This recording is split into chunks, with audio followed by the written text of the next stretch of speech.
Hello, I'm Dr. Lawball from Back to Health, and in this presentation, we're going to be talking all things laser therapy.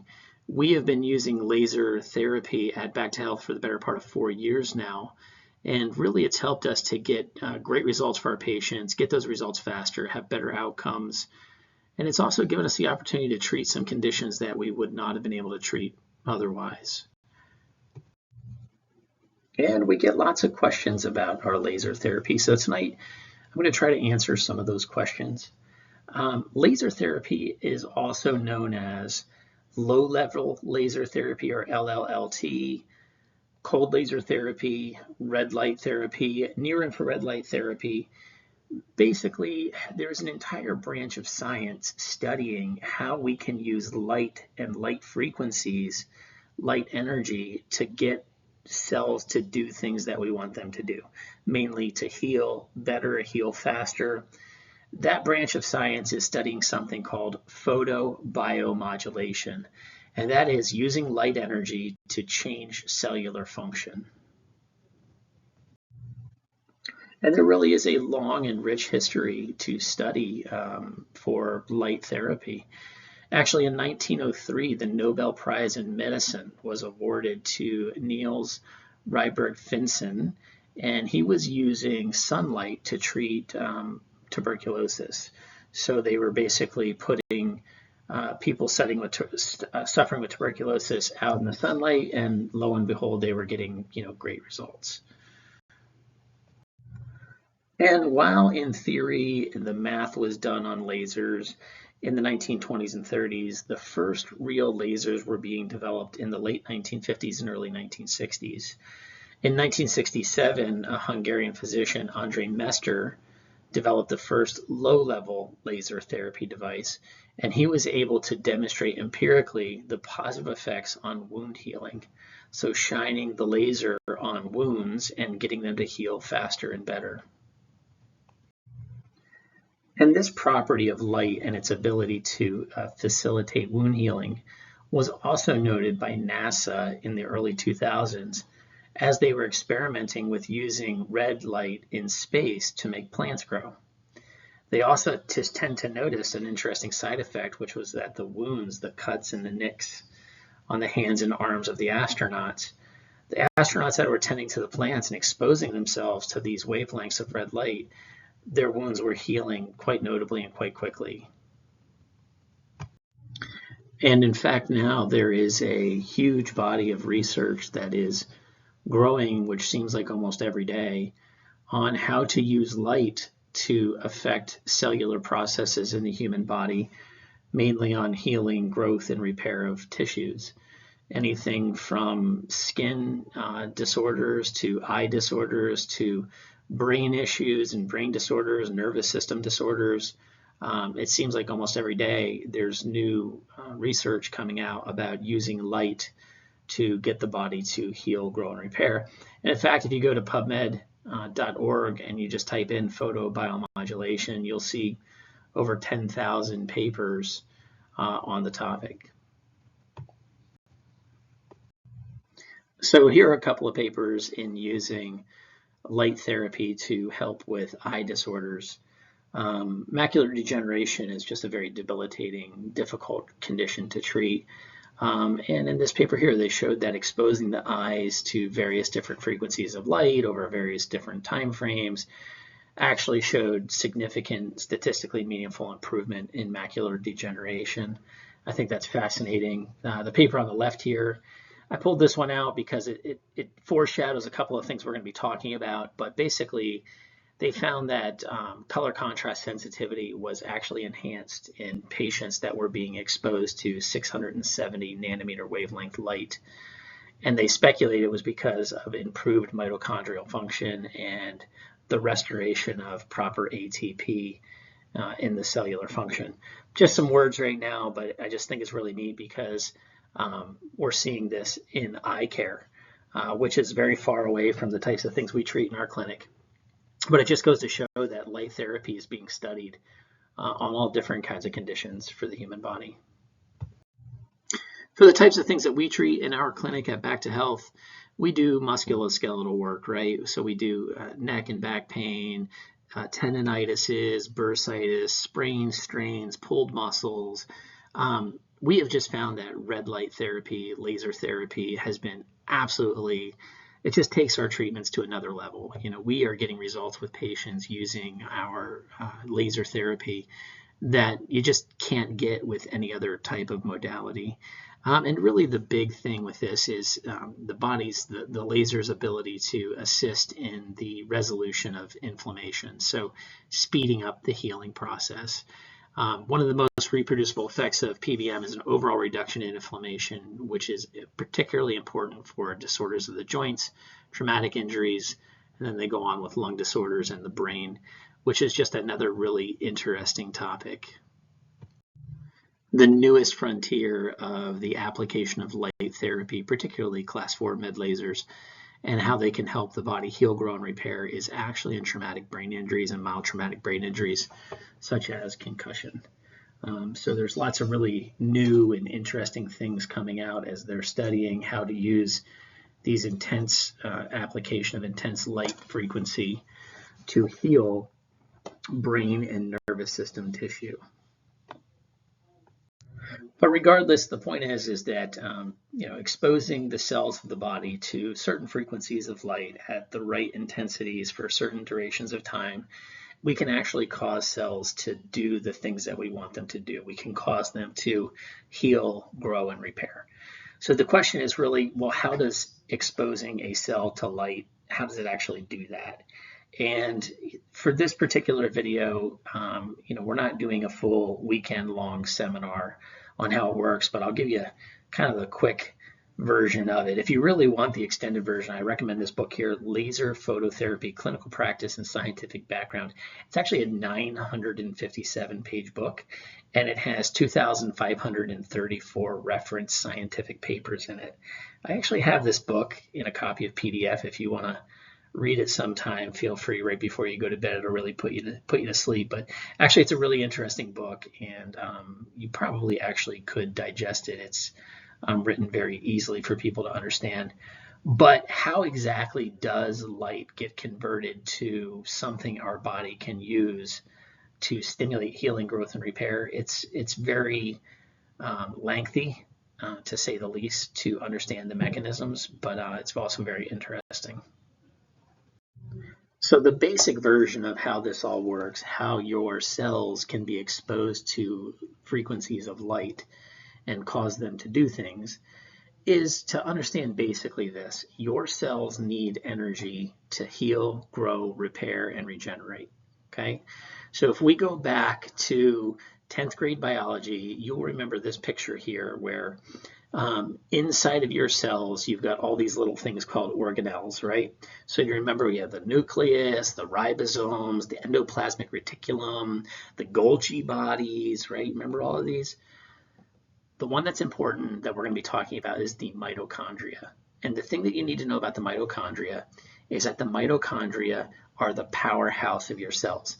It's like the reactor where the energy gets made for the cell, okay? And the way that it does that is that the mitochondrial membrane, the membrane around the mitochondria, has this very important protein embedded in it called cytochrome C oxidase. And the really cool thing about cytochrome C oxidase is that it is photoreactive.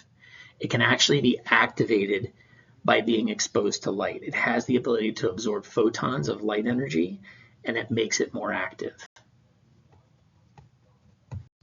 So using this real simplistic picture here, you can see the mitochondria on the left producing 2 ATPs, that's the energy. And then on the right, you can see that when we expose the mitochondria to certain frequencies of red and near infrared light, we actually get a dramatic increase in ATP. And remember, ATP is energy, okay? So there's some other things that occur here too. When it's exposed, the cells, the mitochondria release something called nitrous oxide. So that's the little red dots on the inside of the mitochondria there, the NOs. When you get a release of nitrous oxide, you get something called vasodilation, which causes your blood vessels to get bigger. We also get what's called angiogenesis, which is the formation of new blood vessels, and we get a lot of inflammation reduction. We also get an increase of the blue circles in the picture there. Those are oxygen. So we get increased tissue oxygenation, which equals out to increased cellular respiration. And then we get a dramatic increase in ATP production. So we get a dramatic increase in energy. So basically, when we take our mitochondria, our cells, and we expose the mitochondria to red and near infrared light, we get a dramatic increase in NO2 production, oxygen production, and energy, ATP production. And really what this means is just this, is that it supercharges the healing process. And again, when I was learning all about how this stuff works, this is what it looked like to me. But you don't have to learn this. This is what we call the electron transport chain. You don't have to learn this stuff, okay? All you have to know is this. The laser light, we expose an area of your body, something that we want to, we want to make it feel better. We want it to get it to heal. We want to resolve the inflammation. We expose that tissue to the laser light. That light, the photons, actually interact with the mitochondria photoacceptors. So the light actually interacts with your mitochondria, and it sets off a cascade of cellular reactions that basically lead to the production of, again, we talked about it, more nitrous oxide, more tissue oxygen, and very specifically increased levels of energy in the form of ATP. And then your body's response to that is superior healing, growth, and repair. So it sounds easy, right? You got something's broken, we just shine a red light bulb on it and it makes the body heal, grow, and repair. Well, that's not exactly how it works. If you want to use light therapy in a clinical setting for a therapeutic benefit, there's a few things that you have to understand about the science of light therapy and how to use it. And that is, you've got to use the right frequencies of light for the condition that you're treating. A big thing is getting enough penetration into the body to make sure that the light actually reaches the target tissue. And something that we're finding out from research about getting optimum results using photobiomodulation is that dosage is playing a huge role in the outcomes. So at Back to Health, we use the Sumis Class 4 medical laser system. These guys are some of the leaders in the industry of using light in clinical settings. And as such, we have found that they have found that there are 4 specific frequencies that they have programmed into the Sumis Horizon device.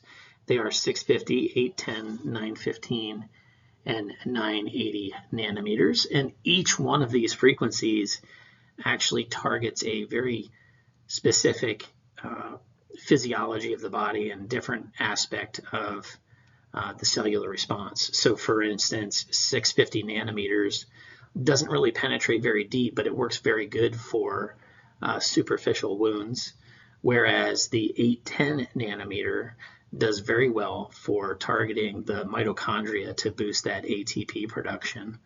Likewise, 915 targets hemoglobin and 980 targets water in the body.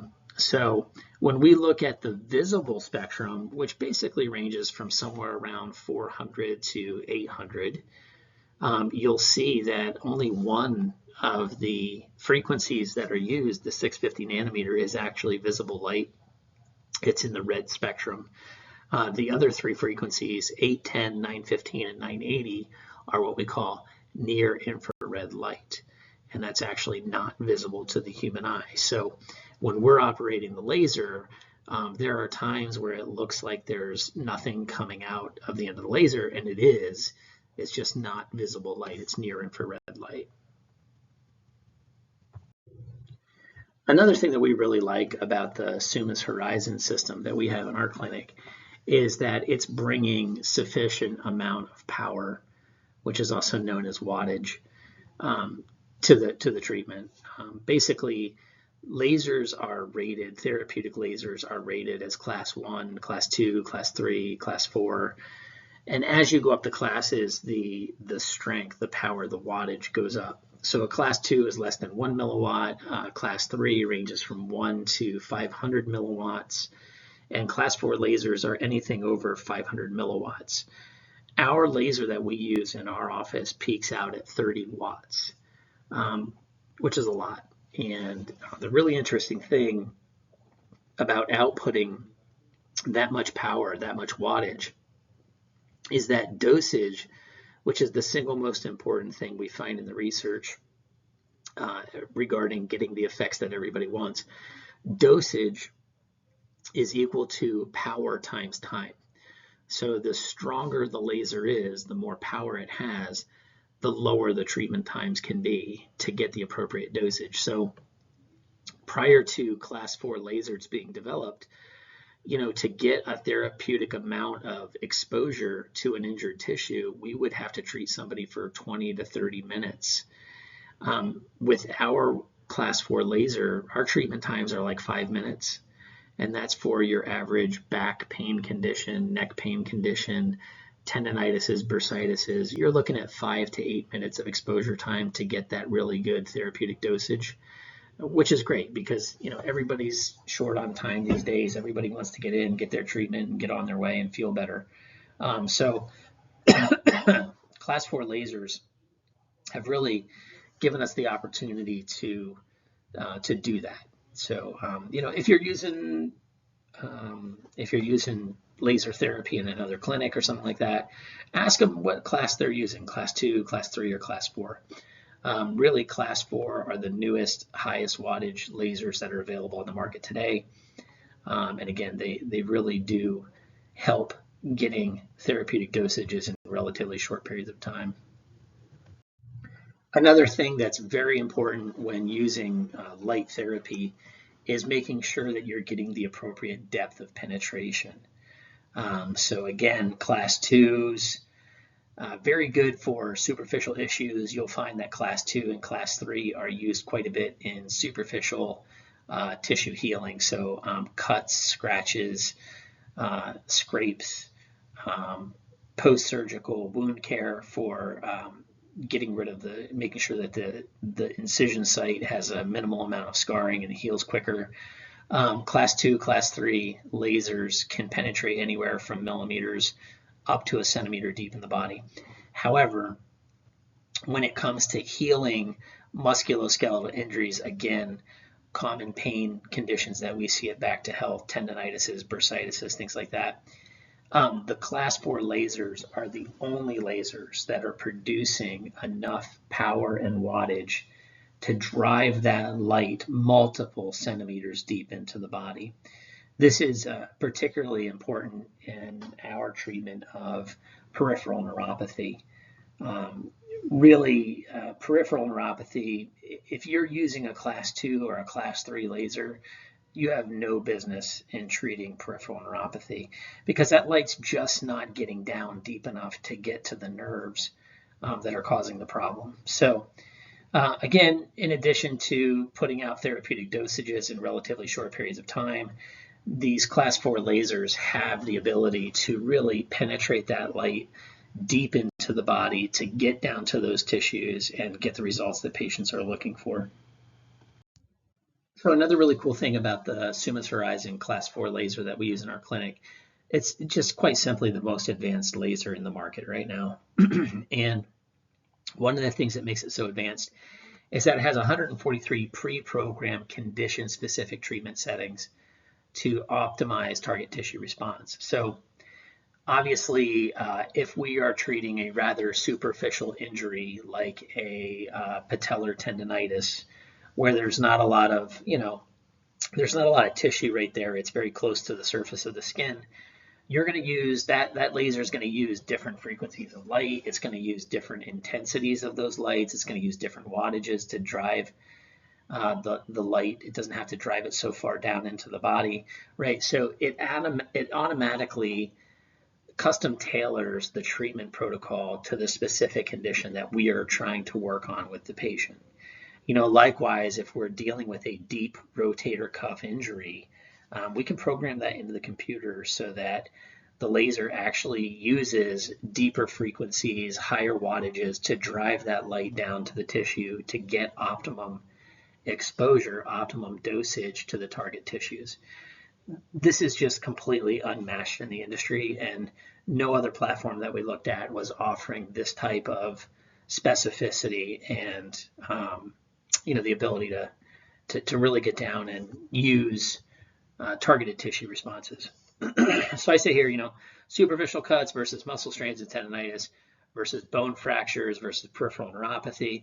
Obviously, these are different tissues that we're treating. They're at different depths in the body, and it's all pre-programmed into our laser platform, which is just absolutely wonderful. So what type of results are we seeing with this? We see about a 40% reduction in heal time. And it's very important for patients. Everybody wants to get better like yesterday, right? Nobody's got any time to be laying around all banged up. Everybody wants to feel good ASAP. Well, incorporating this laser therapy into our treatment protocols gives us that edge. Means less visits, better, faster results, and really getting our patients back to work, back to play, and obviously back to health. Another prime example of how laser therapy has changed my practice, for sure, is in the treatment of peripheral neuropathy. I've been treating peripheral neuropathy now for going on about 3 years, and the results with this laser, so we use the laser to treat it, and there's no other treatment options available in my mind. There's just nothing out there that comes even close to what we've seen using the Sumis Class 4 Horizon platform on patients suffering with peripheral neuropathy. And again, the reason we're getting results where others have failed is because we're using wattages and frequencies that penetrate deep down into the leg. You figure that the nerves in the leg are 3, 4, 5 centimeters deep into the body. Only the Sumis Horizon laser is getting that penetration down to those nerves to get them to heal the way that we need them to. But at the same time, when we get down into the toes, down where number 4 is here, when we get down into the toes, those nerve endings are very superficial and they're just right on the surface of the skin. So, the Sumis Horizon laser automatically pre-programmed to adjust all the wave frequencies and all the wattages to make sure that we're optimizing the dosage for a more superficial treatment when we get down to the nerve endings in the feet. And what we have found using this laser with our peripheral neuropathy, and I'll stand by these numbers all day long, 90% of our patients that are going through our peripheral neuropathy treatment program get at least 50% improvement of their peripheral neuropathy symptoms. And that's lasting relief for those patients. It's absolutely outstanding. So let's go ahead and wrap it up. Basically, exposing cells to certain frequencies of intense light causes the cells to react. Can actually cause changes in the cells. We can increase cellular energy, boost NO levels, boost oxygen levels, basically boosting the healing process. And this leads to a 40% faster recovery time from injury and gets results in conditions that we are previously unable to treat, like peripheral neuropathy, all without risk of side effects, which is just another really cool thing. There's no downside risk to using this equipment on our patients. So it's also safe to treat anything from simple scrapes and cuts. Our kids, I've got young daughters, 10 and 14 years old, they get bumps and bruises and scrapes and cuts. We hit them with the laser. So it can work on anything as simple as scrapes and cuts, getting them to heal faster, to musculoskeletal injuries like we talked about, your tendinitises, your bursitis, things like that, sprains and strains. And it works on even some of the most complex nerve injuries like peripheral neuropathy, which we do treat in our office as well. However, it requires the right equipment to deliver therapeutic dosages to the tissues being targeted. And we feel that the Sumis Class 4 Med Laser Horizon platform that we have in our office, there's nothing better out there on the market. Patients ask me, what does it feel like? It feels like a warm, soothing sensation to have the laser run on you. Patients just absolutely love it. And frequently there is a noticeable post-treatment alleviation of pain. So a lot of people right after one exposure say that they feel a reduction in pain. However, optimal results for tissue healing really do require the application of the laser over successive treatments over a short period of time. So typically we'll treat anywhere from 6 to 12 visits using the laser to just help accelerate the healing process. And then at Back to Health, we use laser therapy with our musculoskeletal cases, along with chiropractic and some other modalities. But we definitely use it as a primary approach to treating complex conditions like peripheral neuropathy as well. So hopefully that answers some of your questions tonight about laser therapy, what it does, how it works. And again, if you have any additional questions, feel free. You can reach me at my office. Give a call, 570-629-9507. But you'll probably be more easily able to reach me just by shooting me an email. It's drnate@getbacktohealth.com. Certainly, I'd answer any questions that you have about our laser therapy that we offer, or really anything else that we got going on in our clinic. So thank you for taking the opportunity to listen tonight. And if you have any additional questions, don't hesitate to reach out.